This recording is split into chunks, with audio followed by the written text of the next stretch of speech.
स्वर्गीय माजी महसूल मंत्री आणि माजी वनमंत्री पतंगराव कदम यांच्या शोकसभेसाठी साताऱ्यात आयोजन करण्यात आलेले होते। सर्वपक्षीय या शोकसभेमध्ये त्यांना श्रद्धांजली वाहण्यात आली। पाहूयात हा रिपोर्ट। स्वर्गीय माजी महसूल मंत्री व वनमंत्री काँग्रेसचे सांगली जिल्ह्याचे नेते माननीय स्वर्गीय पतंगरावजी कदम यांना आज सातारा जिल्ह्याच्या सर्वपक्षीय पदाधिकारी व कार्यकर्त्यांनी शोकसभेतून श्रद्धांजली अर्पण केली।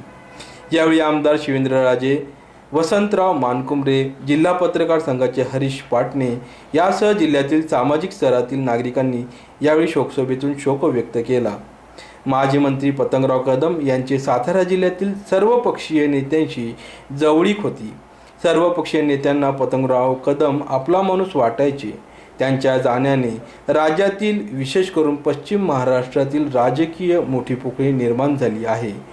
लाखो जीवाचा पोशिंदा म्हणून समजले जाणारे पतंगराव कदम यांचे सातारा जिल्ह्याचे नाते एका सख्या भावासारखे होते, अशा भावनिक प्रतिक्रियाही मान्यवरांनी व्यक्त केल्या। नंतर आपला निर्णय तडीस नेण्यामध्ये जे काही मोजके राजकारणी समाजकारणी होऊन गेले, त्यामध्ये पतंगराव कदम साहेबांचं नाव अग्रक्रमाने घ्यावं लागेल। गेल्या 20 वर्षाच्या सातारा जिल्ह्याच्या पत्रकारितेमध्ये अनेकदा कदम साहेबांचा त्यांना भेटण्याचा, त्यांच्याशी बोलण्याचा, गप्पा मारण्याचा अनेकदा प्रसंग आले। पतंगराव कदम साहेब म्हणजे दरवेळेला वेगळी बातमी, दरवेळेला वेगळा विषय। मी अनेक राजकारणी पाहिलेत की माध्यमांमधले सहकारी आल्यानंतर दरवाजा बंद करून घेतात, यांना आत घेऊ नका म्हणून कुजबुजतात। मात्र पतंगराव कदम साहेबांसारखा एक असा राजकारणी होऊन गेला की काय तुला छापायचे ते छाप, काय तुला लिहायचे ते लिहे, अशा पद्धतीने बोलणारे आणि माध्यमांच्या सहकार्यांसाठी आपला दरवाजा सताड उघडा ठेवणारा महाराष्ट्रातल्या राजकारणामधला एक प्रतिभावंत, अत्यंत खिलाडू वृत्तीचा राजकारणी आम्हाला पाहायला मिळाला।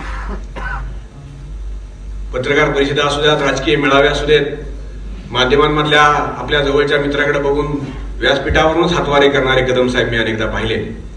अत्यंत सलगीने बोलणारे आणि माध्यमांमधल्या मित्रांबद्दल कणव दाखवणारे, प्रेम दाखवणारे कदम साहेब आम्हाला पाहायला मिळाले। एक प्रसंग असा आला होता, मदत आणि पुनर्वसन खात्याचे ते मंत्री होते आणि पत्रकार परिषदेमध्ये बोलता बोलता सहकाऱ्यांच्यामध्ये आणि त्यांच्यामध्ये खडाजंगी झाली आणि मग आम्ही सगळ्यांनी निषेधाचा मार्ग अवलंबला।